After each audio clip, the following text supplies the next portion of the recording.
நாங்கள் ஊர்லேருந்து வரும்போதே நிறைய ஐட்டம்ஸ் வந்து எங்கள் சித்தி சித்தப்பா வந்து பேக் பண்ணி கொடுத்து விட்ருந்தாங்க. அதில் முக்கியமாக இந்த தேங்காய் வந்து ஒரு மாதத்துக்கு ஆகிற அளவுக்கு தேங்காய், கருவாடு, ஊறுகாய் போடுறதுக்கு மாங்காய் உப்பில் போட்டு வச்சுருந்தாங்க, அது கொடுத்து விட்டாங்க. அப்புறம் சாம்பார் பொடி எவ்ரி இயர் அவங்க ரெடி பண்ணி எங்களுக்கு கொடுத்து விடுவாங்க.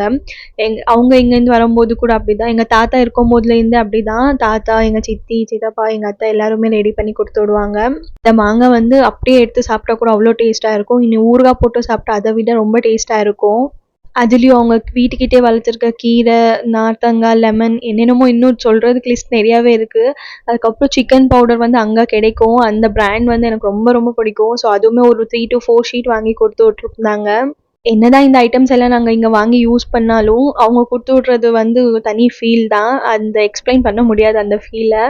முக்கியமாக சின்ன வெங்காயம் மறக்காமல் வாங்கிட்டு வந்துடுவேன். பிகாஸ் இங்கே வந்து ரொம்ப ரேட்டாக இருக்கும், அங்கே வந்து ரொம்ப கம்மியாக இருக்கும். அதனால ஸோ இதான் இன்னைக்கோட vlog. நான்